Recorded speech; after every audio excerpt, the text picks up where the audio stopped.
Why, hello everybody. My name is Steve Usher and a warm welcome to the Experienced Designers podcast. Welcome to season 3 of the Experienced Designers podcast. And in this premiere episode, we're diving deep with Elena Aylott, a resourceful leader with a non-traditional journey in corporate communications and HR. And from her beginnings at Oriflame to VP Global Comms and Employee Experience, and founding her own company, Aylott Group. And Elena shares how she navigated unplanned career paths, the power of trust in leadership, and the importance of building authentic communities within organizations. And she unpacks how trust isn't just a buzzword, but a foundation that shapes company culture and community building. So get ready for insights on turning everyday moments into powerful connections, redefining leadership, and creating human-centric experiences that go way beyond the traditional playbook. And this episode is all about daring to jump into the void and building new paradigms in the world of work. So without further ado, let's dive in. Elena, welcome to the Experienced Designers podcast. Thank you. I'm so pleased you're here.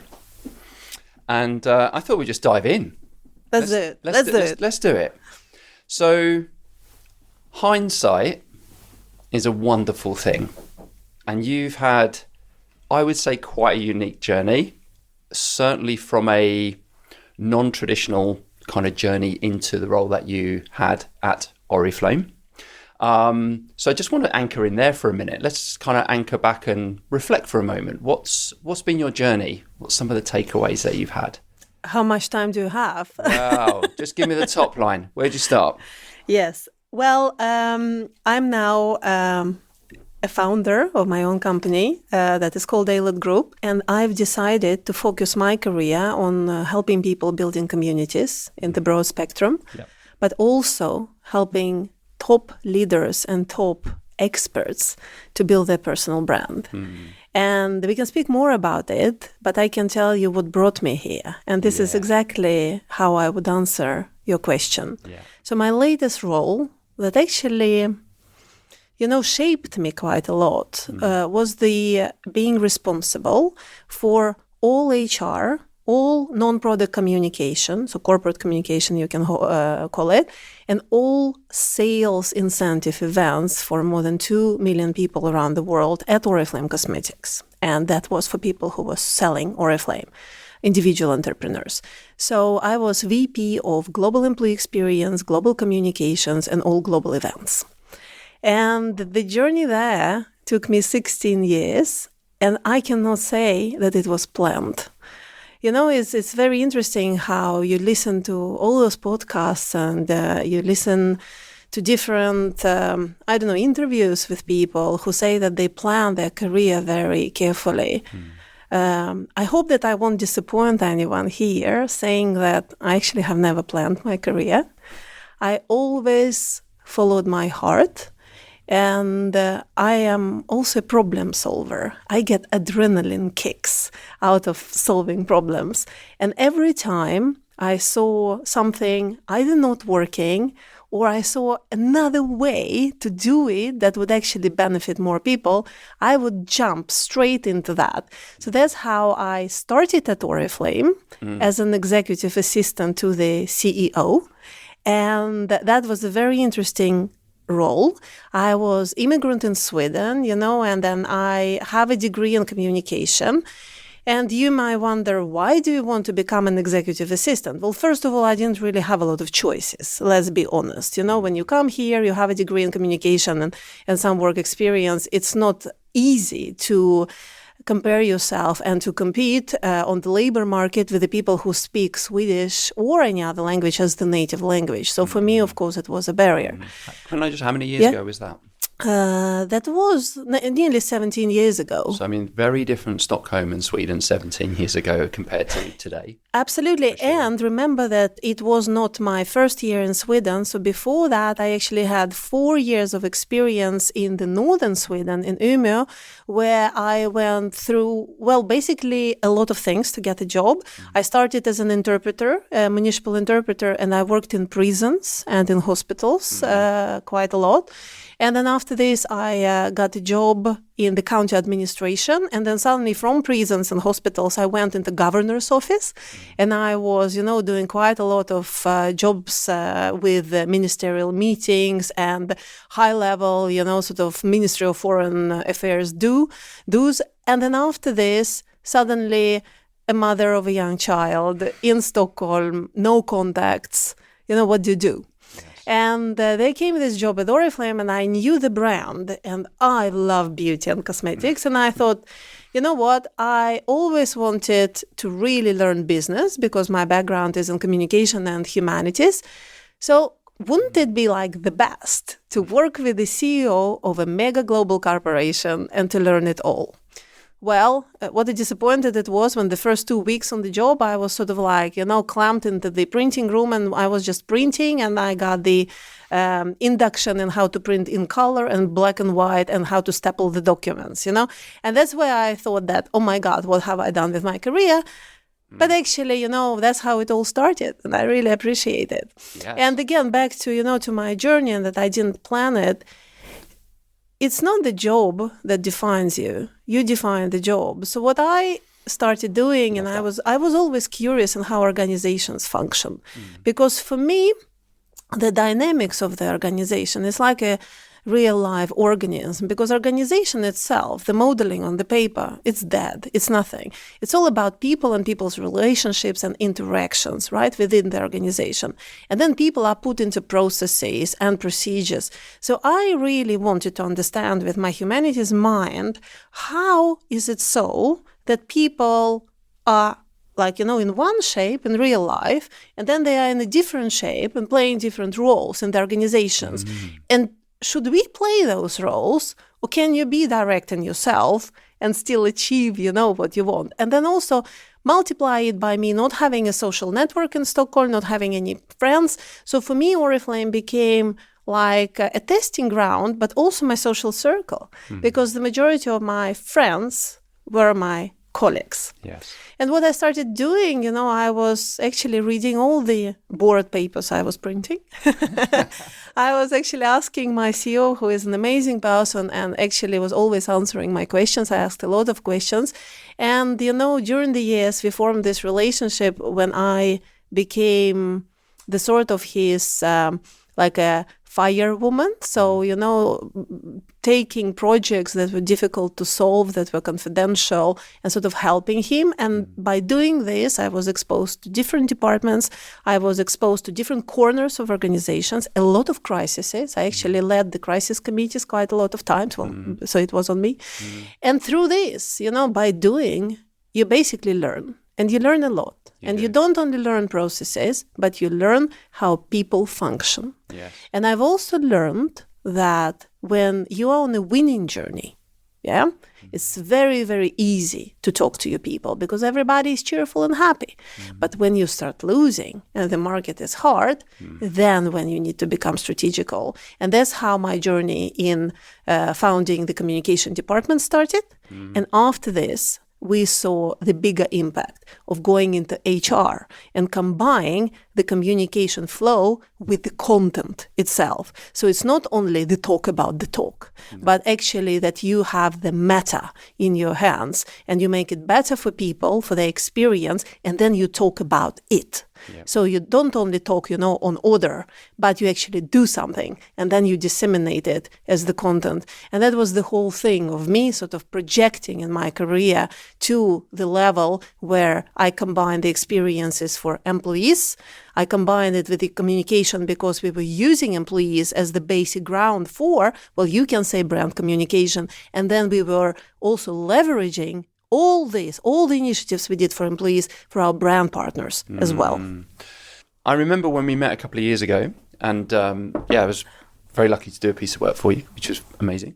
But I think one thing that really struck me, and I just really want to anchor into this for a moment, I still remember, this is crazy how experiences and memories are so interconnected. And it's the small stuff. Mm-hmm. And I remember when we met, we had breakfast on the roof terrace. Yes. And it was a lovely morning. And there was a wasp driving us mad. Right? And I remember the craziest, stupidest things. And you brought, what was really lovely is you brought this kind of array of breakfast. Like, I don't know what you want, but here you go.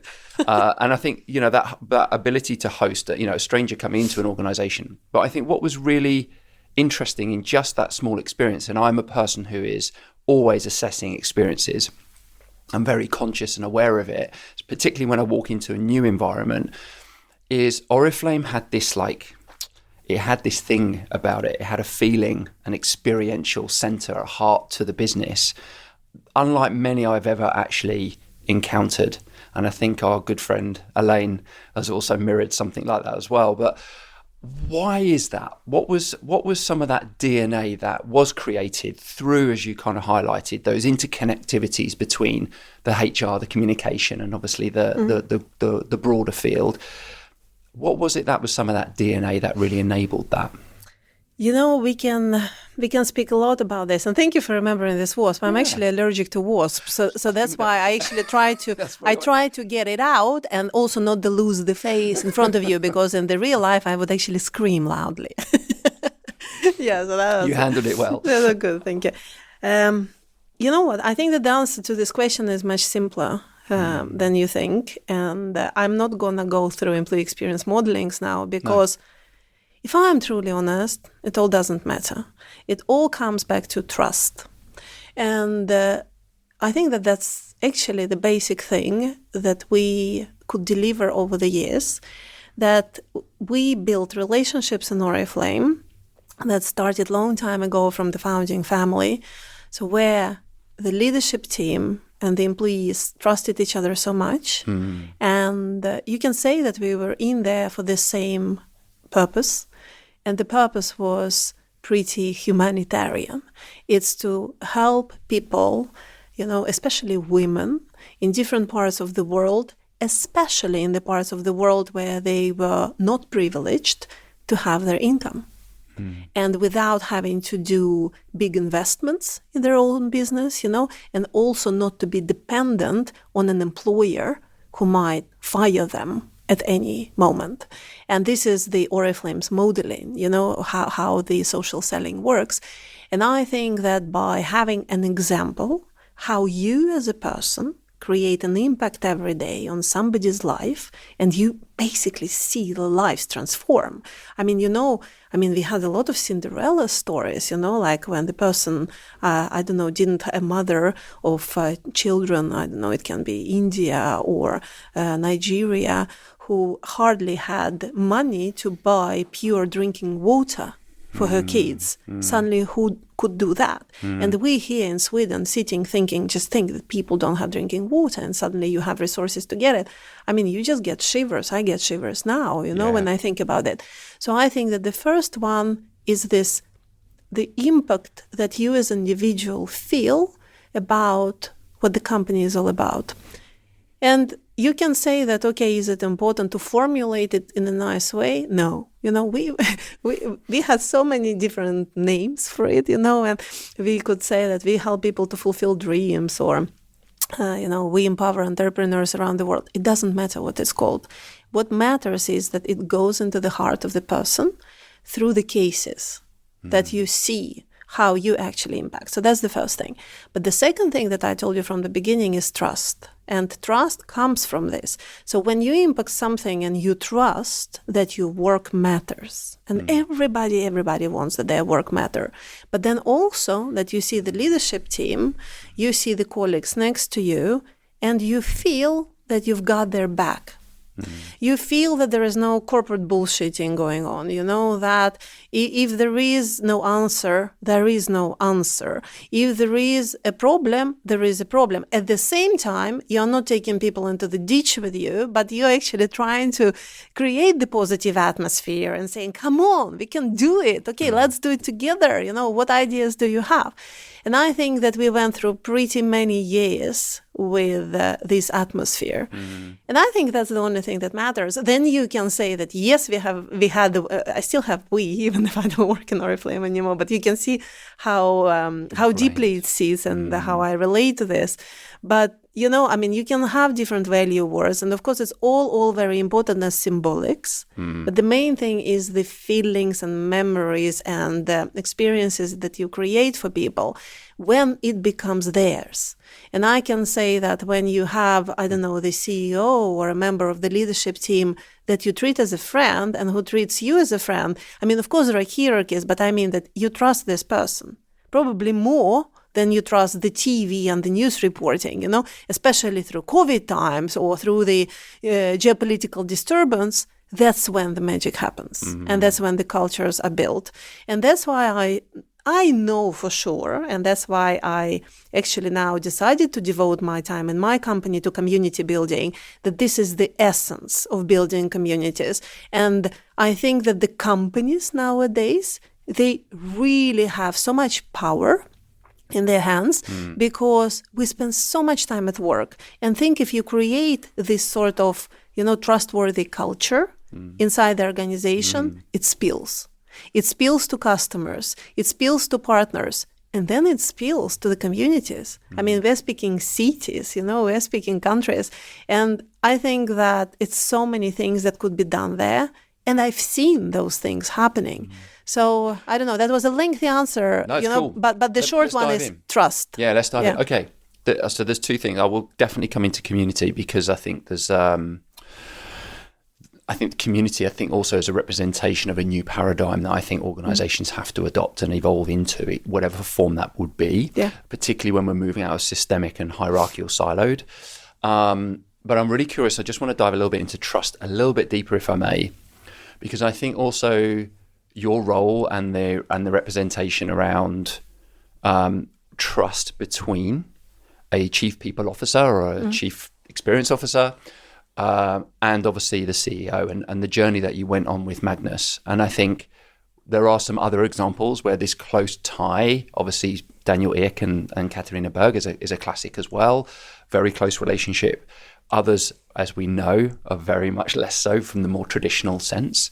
And given that you evolved from a non-traditional HR people background, I think that also feeds into that, I think.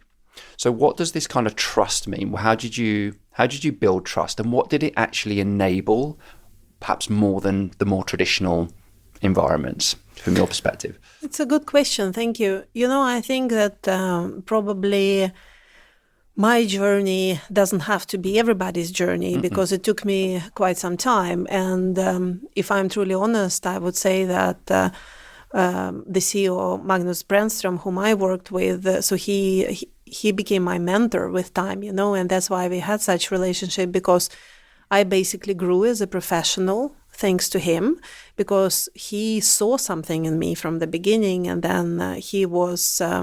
hopefully something good. And then he was exposing me to different environments, and he was challenging me all the times with tasks. But also, Magnus had this ability that if you see the problem and you have a solution, just go and do it. Don't go complaining about it, just go and do it. And I think that I got blessed with a CEO like that, because you basically have free hands, for trial and error. And this shapes you as well, because back to trust. When somebody trusts you, you don't want to put this person down, No. And then if this person gives you a mandate, you want to do the best of what you're capable of, and you don't want it to suck. I'm sorry for the language. And I think that also shaped me, because I really understood how much trouble sometimes Magnus went into by allowing us, probably prioritizing, some of the non-traditional approaches to processes and people products. But he trusted that we could do it. And he trusted that even there is no immediate return on investment, long term, it will be good. And this actually helped me and my organization to deliver our best and find the solutions that were economically viable and also out of the box, I would say. Why this connection matters? Well, I think that now the environment has changed so much. And what do we know about processes and companies? I mean, they're all gone. And they need to be reshaped because, AI is here, the hybrid is here, whatever else is the buzzwords you can mention, the woke is here. And what do you do with all this? Should you go for the one-size-fits-all, or should you start adjusting? Should you wait until the other companies do it and you just replicate? The thing is that what we know now is that we don't know anything. And we don't have any paradigm that we can relate to in the past, Great. Which means that we need to build our new paradigm now. But how can we do it as HR? And then this paradigm needs to be about people, because you don't know anything. So your people don't know anything either. So what you need to do is that you need to have an ability as a leader, as a HR leader or a CEO, and it's exactly the same task, to organize the creative and the problem-solving powers of people around you, to sort of like get all the expertise of things that they don't know and try to solve it together.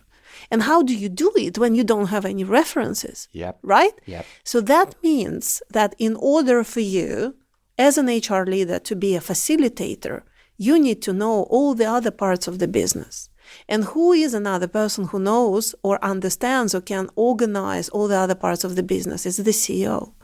So basically, I think that this alliance between the CEO and CPO is very, very important, because the CEO still has, so much a part of that, though now it becomes on the CEO table, all this organization of people and how you streamline your force for good, to the future. That's the headache now of every CEO.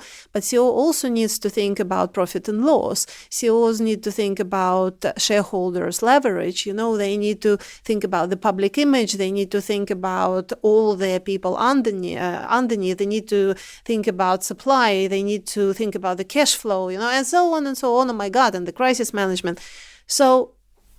But people are there.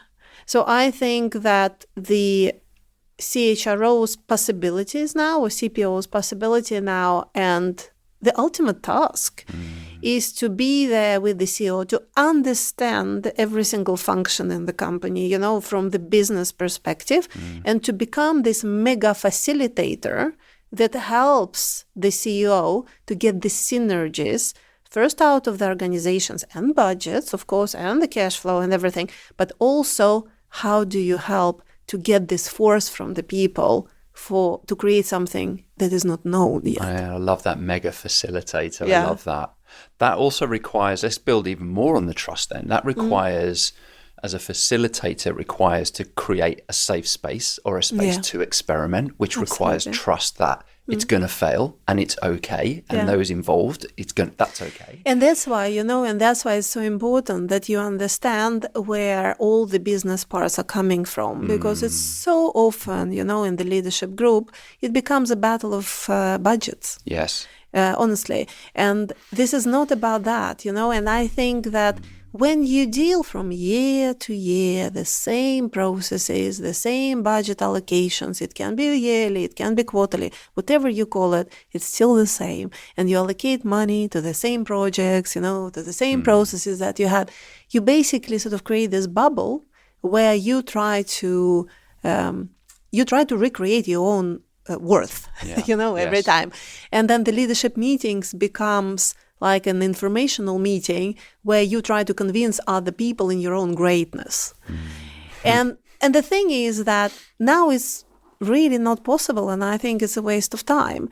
And for the CHRO to become a mega facilitator, you need to understand these dynamics, and you need to understand where your other colleagues in the leadership group are coming from.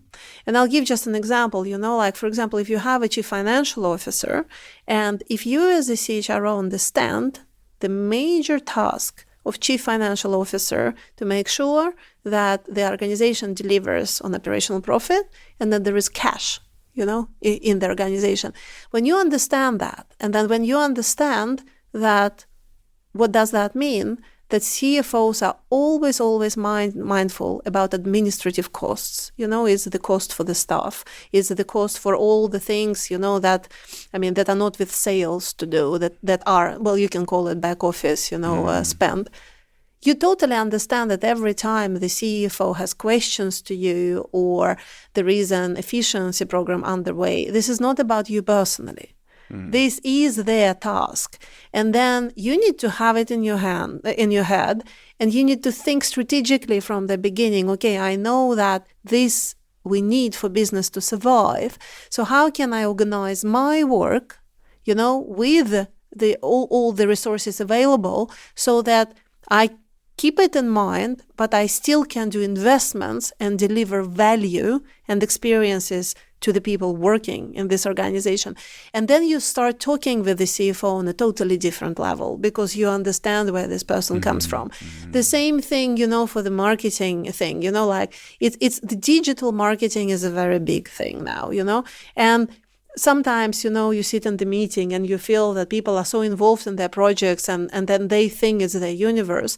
But in the reality, everybody needs to understand, how it works, because if you are a CHRO and you want to create the, employer brand, in the fashionable words, for the company, you need to understand the basics of digital marketing as well.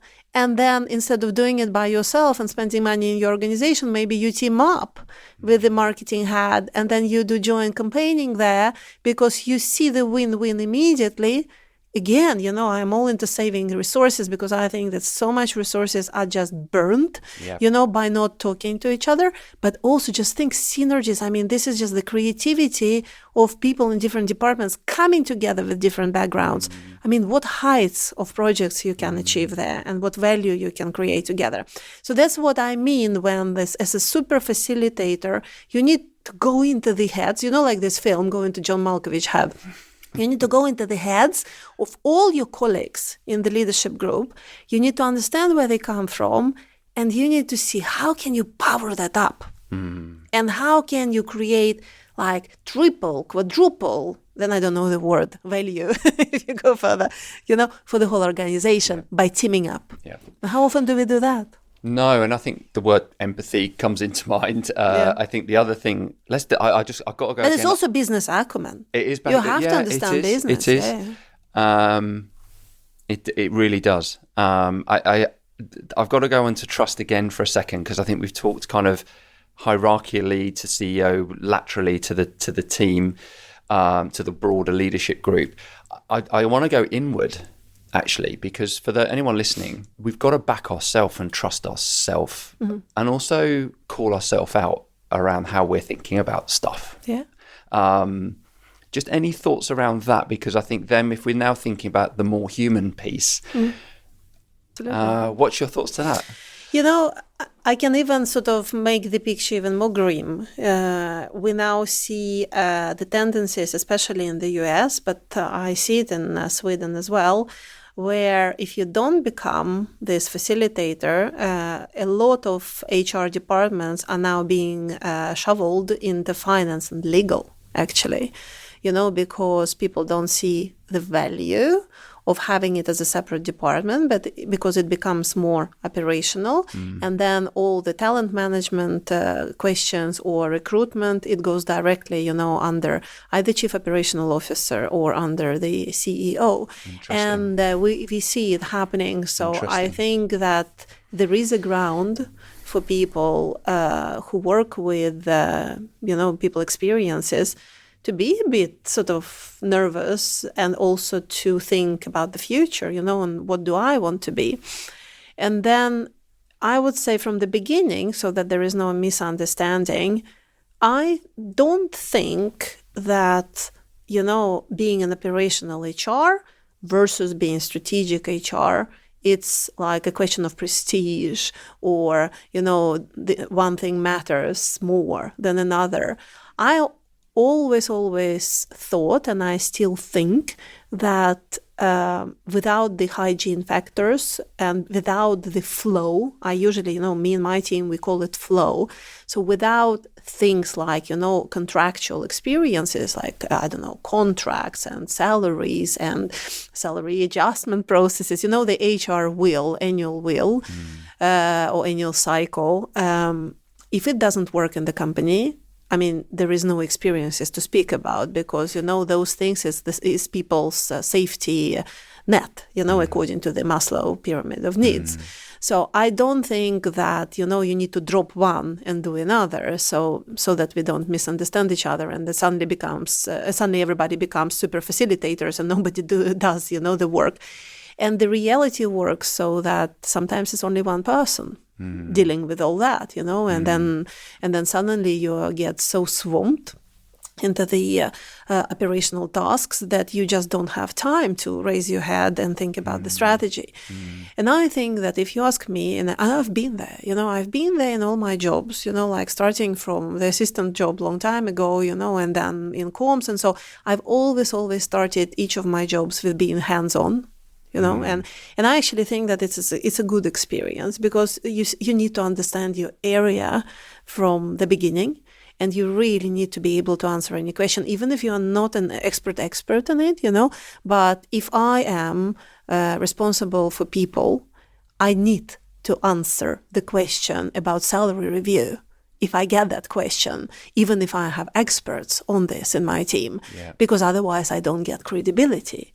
And actually, I've just listened to an amazing podcast from Spotify about it, and they speak exactly about that. They speak about that, now somehow people try to separate these parts, but you can't separate it. And it's a bit, like if you want to create the content and meaningful change, you need to take all the parts in. So that's the first thing, right? And then the other part is that how do we actually go around it? How do we become this? How do we create the human experiences, right? And why does it all matter? I think that what we see now happening is that one size fits all doesn't work anymore. No. Right? Completely agree. And why doesn't it work? Because we are so used, it's easier for the human brain to organize it in models. And it's so easier for human brain to do to organize big chunks of information and to have a solution for it.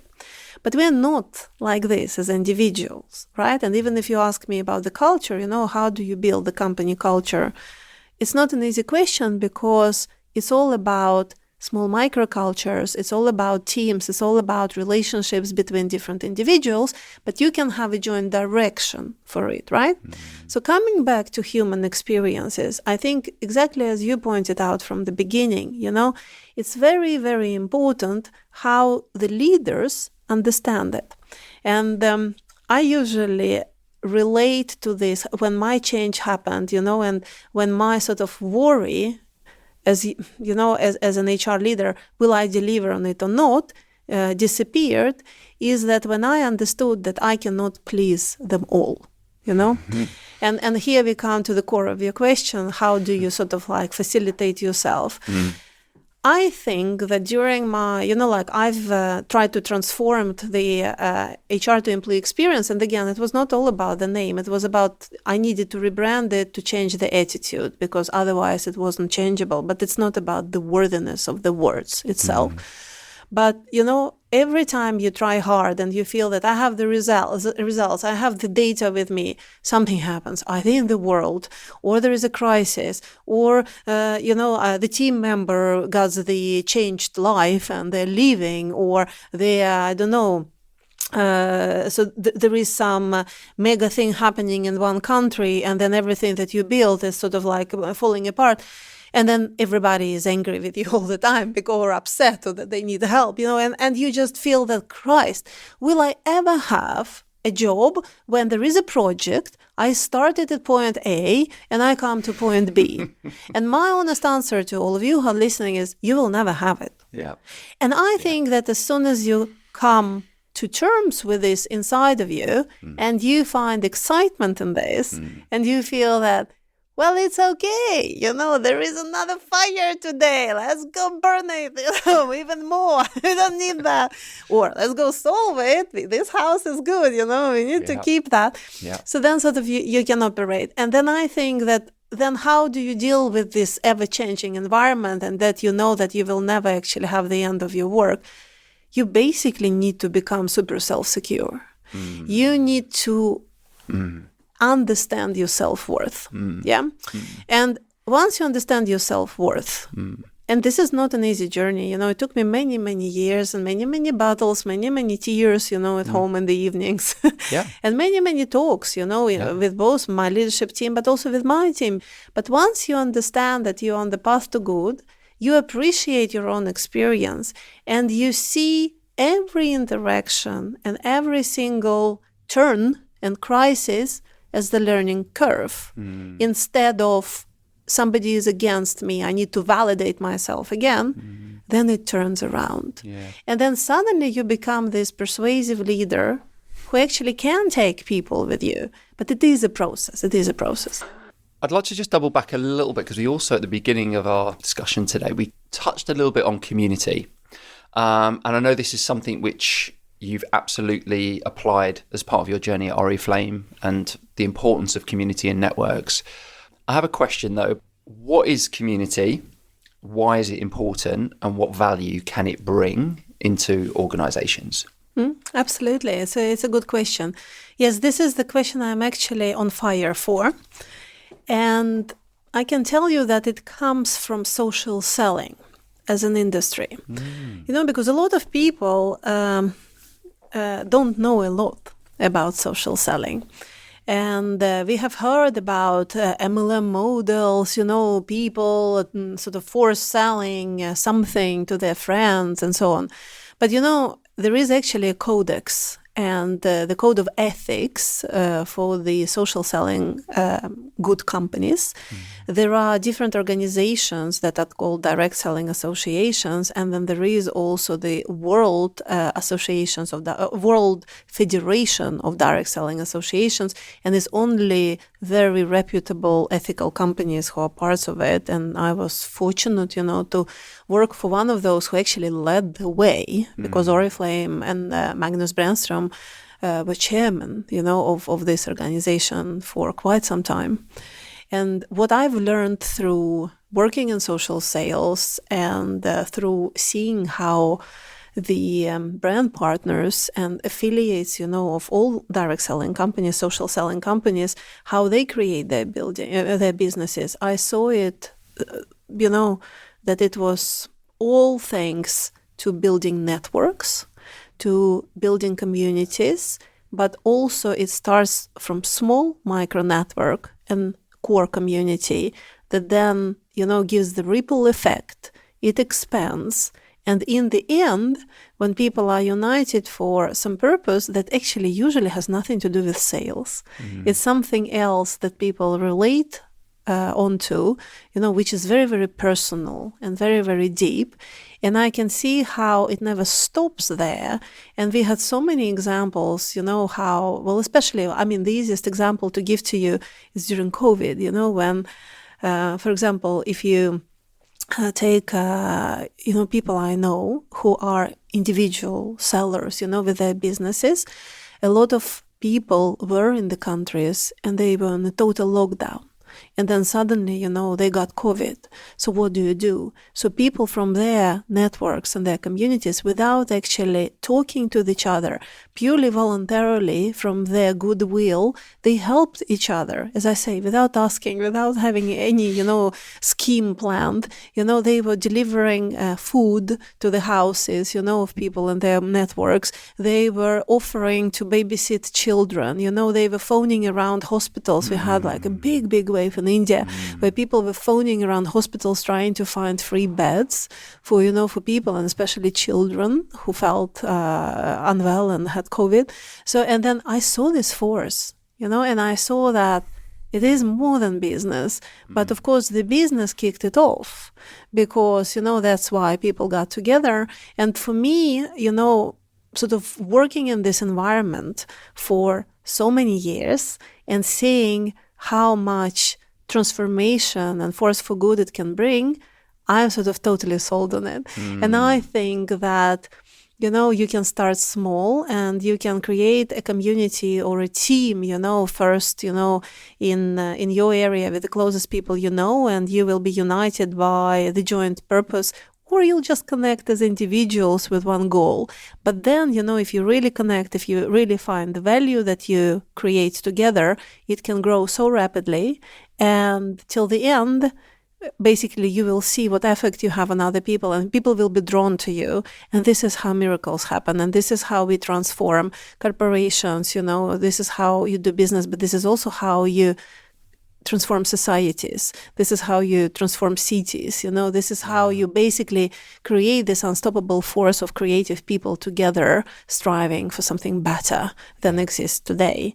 But everything is built on trust. Everything is built of not using each other, but connecting synergies, exactly, from heart to heart, basically. And that is why I want to bring it into the corporate world, because, I've seen it. I've done it. I know that it's powerful, and I think that it is so underutilized. Because usually you either work on, you work with internal communication, or let's create the culture. Let's, say some words from the stage. And that's where it dies.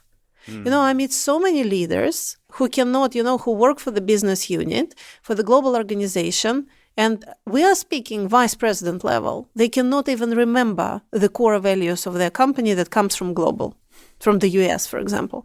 And what do you think they do? They create their own values in their own business unit. But then this business unit probably has 3 departments. Then what do you think those 3 departments are doing? They're creating their values. Is that bad?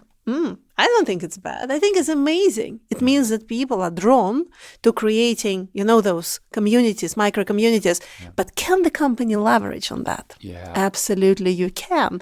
And of course, you can see, like who your people are, what do they react on. And this you can actually use for your customers, for your partners. And you don't need to have a separate community of employees, a separate community of affiliates, separate community of, super loyal customers. You can create your own community of people who are loyal to the brand, who like what you are doing. And that's how you basically, save all your money, but do so much good and actually involve people and elevate their lives, because it's so fun, more fun to be together with somebody than by your own. Yeah, agree. I don't know if I answered your question, but... No, it is. And I think what's so interesting in that, as you were sharing that around social selling, and that importance of this, the community element, and that can be a small, medium, large, of course, in these networks that have been created through social selling and social media, then of course there's a way of working, there's an infrastructure, an approach to creating them. And why can't you then apply that and adopt that internally within an organization? You should. Yeah, absolutely. You should. And it's interesting. No, you continue. Yeah, and here's my greatest thing actually, is that, and this is just a perspective and probably a soapbox moment that I stand on many, many times, is everything you need already exists inside of your business. If you have 1,000 people in your business, you have 1,000 humans. If you just create a community or a way of leveraging, supporting, guided by the heart, guided by the mission, use that instead. I mean, it's there. It's the most captive audience you have, even more so than your customers. Your employees see you for who you are as a business, day in, day out. They contribute to it. Absolutely. So why not use it? Why not leverage it? Why not enable it? Why not support it, guide it, feed it, nourish it, whatever words we want to use. So I think community and a thinking of breaking down some of these silos, enabling people in a much more network, decentralized approach, So I love that, and I love that it's come from this social selling angle. And what you say is now triggering me so much because it is so close to my heart, and it's also about real human experiences. Because how do you create connections between people, right? So you create connections between people when they go through something together. Yes, because that's when the real connection is happening. And there is a study on this, actually, from Harvard University that is called The Power of Moments. And there is a book by Heath Brothers on that. One of my favorites. Yes, I know. It's good, right? I think that every experienced practitioner, actually, they should, and probably have seen this book many, many times. So I'm sorry for the repetition here.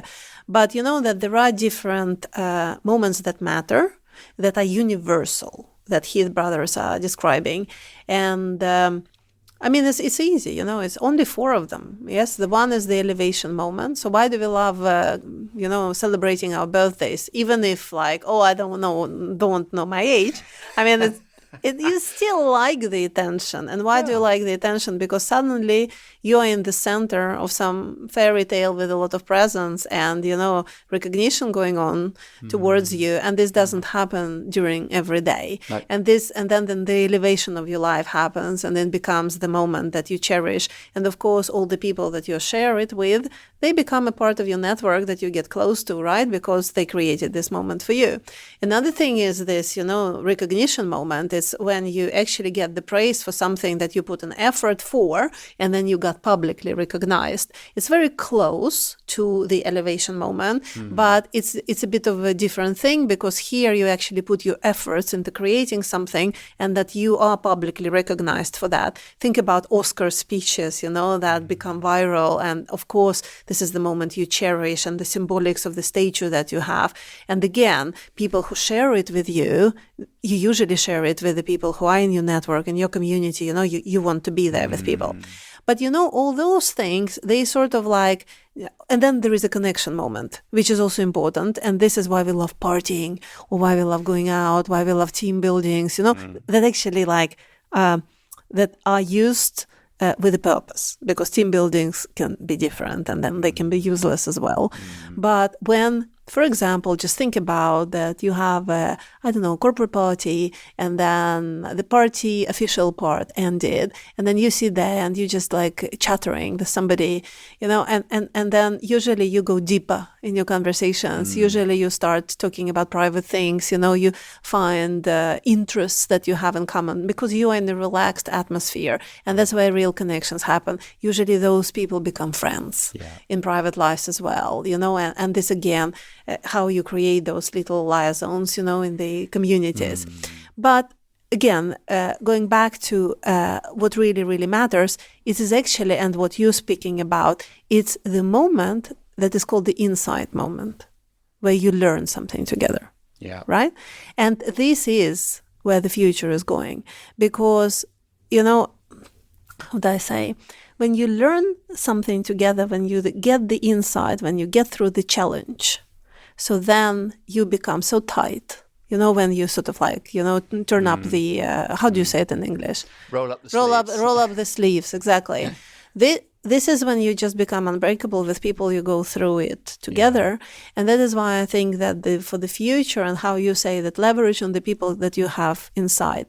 Now it's such an amazing moment when everybody needs to learn generative AI together. So, it's nearly it gives me shivers. If you are a corporation and you want to build the culture, you want to create some sort of transformation, organize your forces and organize, these moments when people can get challenging tasks, for example, when it involves AI, when in a friendly atmosphere, they get to test it, that it's fun, they do it together, and then also let them bring in their learnings, and let them execute on them, because that's how you create the strongest bonds in your organization, because people will have joint insight moments, and those are the most powerful moments. So again, back to what you said, you do need fresh intakes. Of course you do, because you can't be inbred in your own bubble, but so much power exists inside.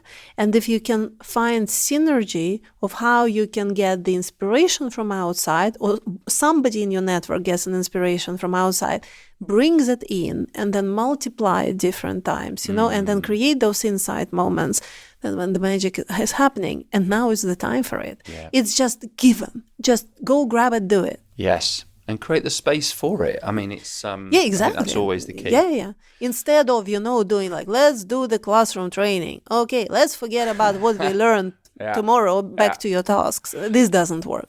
I have a random story to share, which I think as part of a research of human behavior, and exactly this going from a state of being nervous or unsure to then an immediate state as a collective, as a group of people, into an immediate state of togetherness.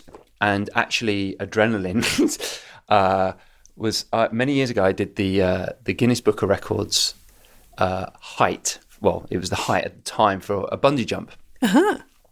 And I never forget it. Clearly a memorable moment, right?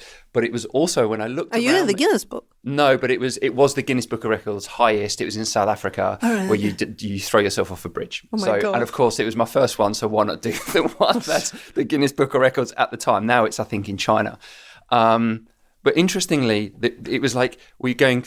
On one side of the fence, there was a bunch of people who were about to do the bungee jump together, and they were barely speaking to each other because we're all absolutely shitting ourselves. And then those that actually have done it. And genuinely, those that have went through it together afterwards, the camaraderie and the insight and the learning and that bravery that clearly you have to go through to just jump forward and to dive in. And it was for me, I just remember standing there looking at the group behind us and going, oh my God, that's really interesting. I can't stop smiling. We're all, we're hugging people like strangers. Yet on the other side, I was there literally 10 minutes ago and we weren't even talking to each other. And I just thought it was an interesting observation of, I know it's a scenario and it's very specific one with throwing yourself off a bridge, but it is about that insight moment of doing stuff together. Absolutely. And how it can break barriers even between complete strangers, never mind colleagues who see each other every day. But you know what? This is just amazing example because, it can be a bungee jump, but it also can be, doing, let's say, event together, pulling it together within 1 week, executing, and then straight budget. This is like a bungee jump in the corporate world, But it's exactly what happens is that when you struggle together, you find, you share then the moment, this culmination moment when it happens, and that you share, the feeling, the sort of the height feeling of achieving it, right? You don't even need to talk to each other after this because you share this sort of feeling of being a part of the unity somehow, because you experienced on your emotional level exactly the same thing. And this brings people so close together, I've actually experienced a couple of moments like you when after a very, very difficult, ad hoc project, we were a group of people. It felt like after the bungee jump, and we were sitting around the table having, this last dinner together. And we were so exhausted, we couldn't even talk. But everybody, was looking at each other, smiling, and then somebody would mention something, and then another person starts sort of giggling, and we burst into tears sometimes. And people sitting next to us, they couldn't really understand what was going on. They don't really talk. They sort of have sporadic words, and then they laugh so much that they're sort of crying. But for us, it was exactly the same feeling that you had after the bungee jump, that, we shared it so much. We're still friends with all of those people that we've been together in that. So I really believe in that. And you don't have to do bungee jump for this. No.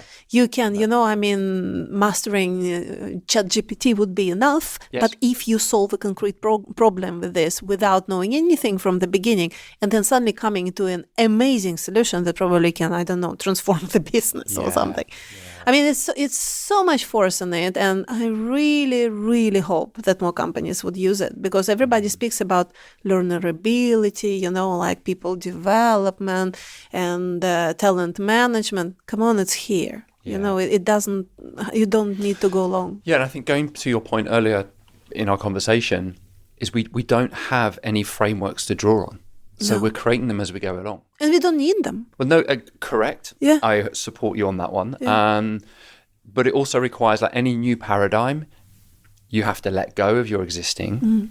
You have to dare to jump into the void. And that requires bravery. It requires trust. All of these things that we've discussed today. And it requires leadership, and that's why the second part of my business, I call it personal branding, because it's understandable for people. A bit of a clickbait, you can say. I'm a communication expert. Let me call you out on this then. So, I mean, personal branding, branding, it's everywhere right now. But tell me, in your context, what's your play on that? It's exactly the same approach that I have to, community building, and using this word instead of just talking about employees or just talking about affiliates. I am so tired of this fake personal branding advice, just like you need to find one side of yourself, and then boost it up and then write all those words, on your LinkedIn profile, go and sell yourself. I don't think it works like this, honestly. And I think that, coming back to the trust question, I think that in order to build your authentic personal brand, you need to understand yourself as a person first. You need to unpack the multiple subpersonalities that you have in you, and you need to understand that they all are serving you, and they all are there to connect to different people. But also, in all these multiple personalities that you have a message that you stand for. And usually when you are an expert for an industry or a representative for a company, usually you are in this environment and you are in this context.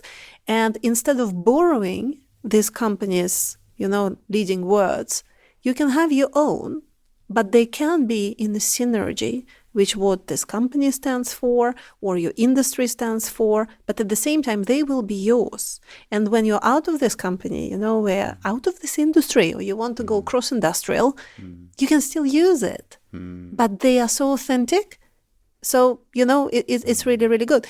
And I actually got this revelation when I was working with internal communication first, because I think that what a lot of people undervalue, it's how important their first impression and their authenticity is when you come as a leader to a new team, to a new organization, or if they get the promotion, and then they need to bring people with them, or when the leadership team is trying to do the transformation. Because again, people don't care about your corporate bullshit formulation of the transformation, something like, oh, let's deliver on go-to-market strategies, whatever, like ask any leader. They can't even repeat to what it says in the strategic document. What people relate to is, are you a good person? What are you telling me to do? How did you help me on my journey? Can I trust you or not? And if all this clicks, I'll go with you. How is that different to the external world?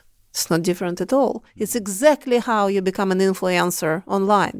Some people, their message is designer bags, and then they have the audience for that, and then some people, they are the force for good, I don't know, in some charity context, and there is an audience for that. What is your message to the world? And I'm not judging. Everybody has the right for their own message. So I want actually to transform this industry a bit. And I want to say that it's not only about fake LinkedIn profiles. It is about your inner understanding of yourself, formulating what you stand for, and then doubling it up and powering it up first internally in your company, and then externally in your industry, and then going multi-channel. So that's what I'm going to do. Nice. Because through doing this, you will create followers, and those will be your core community. And then you can expand this community together, because other people, they will answer your call, and then they will find their own messages, and then they it will be the rings on the water. Well, and also that feeds into the community, feeds Absolutely. into the networks. So that's why I'm saying, for me, it's the such an obvious connection, but I'm not sure it is, so easy when you go out to the world and pitch it. So I really, really hope to show to people with cases how with working on your leadership and working on your personal brand, and not only, like in normal coaching programs, but working on your content really, really specifically. But the content should be authentic, and you shouldn't burn out doing it because you're creating, a shallow parallel life. Yeah. So that's how it actually can bring business benefit to you, but also make you so much bigger than your organization and create communities. Yeah, and that requires like a real, to your point, I think also a moment as part of that process of this work is stepping back for a moment and really understanding you as a person. What do I value truly? And then how do I use that passion around that value or my values as a human? And who do I want to serve? How do I want to serve to the greater good as well? And here we come to the real human experiences, that, and that's why I love what you are doing, Stephen, with humanizing experiences. Because usually when you are not grounded in yourself, yes, we all have this feeling of imposters, and I don't know if you've noticed sometimes, in the meeting, when the person says no to you, that I would say 99% of the time, it's nothing to do with you personally or your proposition. This is about that you didn't really fulfill some sort of need that the person has internally.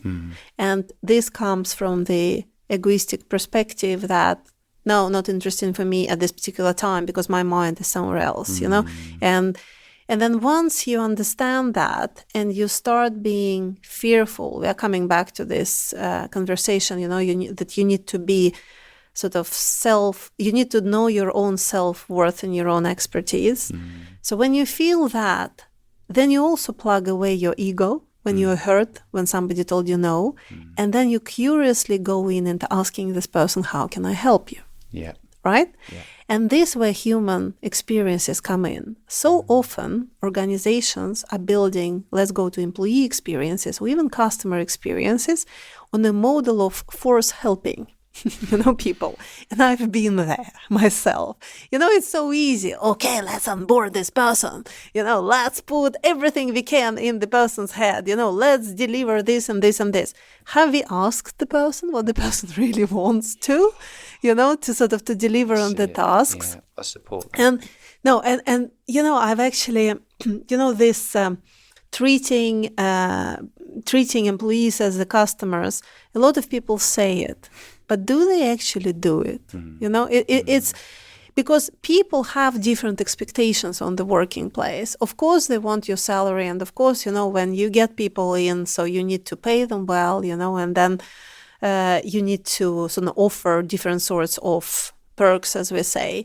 And then, so what do we have? We usually work with development programs, career paths, and so on and so on. But do we actually know if that's what the person wants? Maybe the person wants something else. Maybe the person came from a different country and really want to work in the environment where the social matters the most. Or maybe the person really loves the products, and is really, really nerdy and wants to be to the source of this amazing, creation of something that, I don't know, gives this person passion.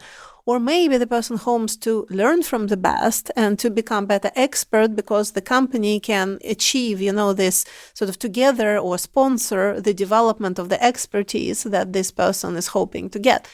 We are so, so different in our expectations. Who is asking? Yeah. And when we are asking, we again, putting it all together, we are sort of like, and again, I was doing this because this is the model that exists. Yep. But if we go more human and if we work really with our leaders, because this is the person that you're talking to, if instead of performance reviews, we have heart-to-heart conversations where we really try to understand, this person of mine, how can I be here for you? Take away my ego and do what I say to actually, how can I support you on your journey, or giving feedback. I mean, of course, people are different, but this horrible word feedback now, so we are not getting there. But sort of being there and just asking, how can I help you? Yeah. Because I have my experience, and you're actually here not to be afraid of me. You are here to learn from me. And instead of the confrontation that I need to be the best, I know the best, like you need to follow my advice, or you need to follow what I said. Didn't you do it today? Oh, why didn't you deliver it in time? We shift it, and then we actually see, how can I make this person better? You will be surprised how different people have different motivations, and how can you trigger the best in different people.